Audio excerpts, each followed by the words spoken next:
All right, let's talk about some incredible medical science that might just be sitting in your kitchen pantry right now. We're going to explore how a basic, fundamental force of nature, the one that explains how plants drink water, can be used to do something that some of our most advanced medicines are starting to fail at. I know, that sounds crazy, right? We've all been trained our whole lives to grab that tube of antibiotic cream for any little cut or scrape, but what happens when the very bacteria we're trying to fight just stop caring? What do we do when our best chemical weapons in this war against infection just don't work anymore? So that quote, it's not describing some new fancy drug. It's describing what a simple pantry staple does. It doesn't use complicated chemistry. It uses pure, raw, physical force to shut down potentially deadly infections. And this is the really cool part. It's a force that bacteria simply cannot evolve to resist. It's physics. Okay, before we get to the secret ingredient, let's take a quick step back in time. You see, humanity has always had to be incredibly resourceful when fighting its number one enemy, infection. And what you're about to see, these aren't just some internet life hacks. These are documented, life-saving techniques used in the field. This is what's so fascinating. We're talking about real, documented methods here. Raw garlic juice on the battlefields of World War I to fight gangrene. Medics in Vietnam using plain old superglue to seal up wounds. And even today, modern military protocols list tampons as a tool for packing deep wounds. It just goes to show there's a long history of using the basic properties of everyday stuff to save lives when the fancy gear isn't around. So, how in the world can something like granulated sugar or raw honey pull off what sophisticated antibiotics are struggling with? Well, the answer isn't in biochemistry. It's in pure and simple physics. It all comes down to a process I'm sure you've heard of called osmosis. Let's really break this down. You can think of osmosis as nature just trying to find balance. If you have a ton of something, like sugar, on one side of a barrier and not much on the other side, water is going to rush across that barrier to try and even things out. It's an incredibly powerful physical pull. Now, imagine what that means for a tiny, fragile bacterial cell. Just look at them. They live in this watery world. It's everything to them. But here's the thing. That total dependence on water, it's their strength, but it's also their single greatest weakness. Every single thing they need to do to survive, to multiply, to make you sick, it all relies on the water inside their little cell walls. So sugar and honey, they're what scientists call hygroscopic.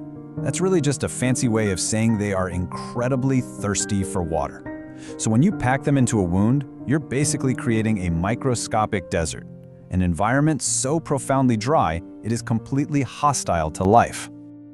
That osmotic pressure we talked about, the one created by all that sugar, it's so powerful it acts like a tiny vacuum cleaner on a rampage. It doesn't politely ask for the water inside the bacteria, it literally rips it out, pulling it right through the cell's membrane.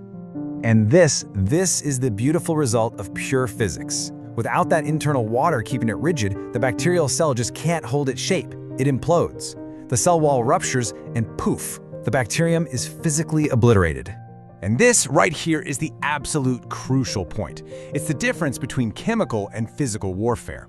An antibiotic is like a specific key trying to fit into a specific lock on the bacterium. Through mutation, bacteria can just change the lock. But osmotic pressure, that's a sledgehammer. It doesn't care about the lock, it smashes the whole door down. You simply can't evolve to survive without water. It's a law of physics. There's no genetic trick that lets a cell live after it's been completely sucked dry. Okay, class, let's take all this cool science and turn it into a practical, step-by-step guide. But first, a really important disclaimer. This is for a true, genuine emergency, when you have no access to professional medical care. This is a last resort.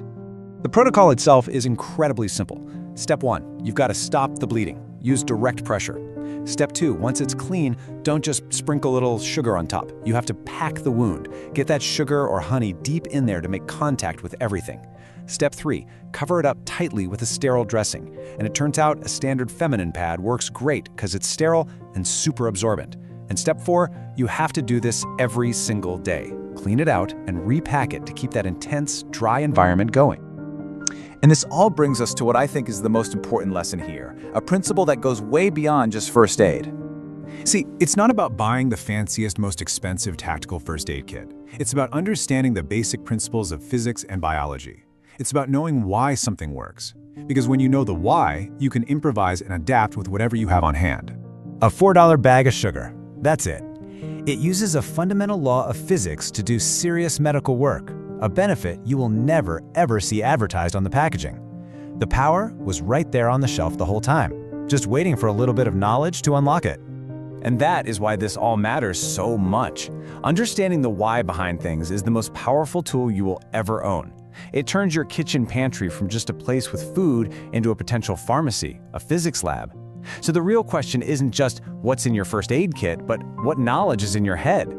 What other incredible secrets are hiding in plain sight all around you, just waiting for you to understand how they actually work?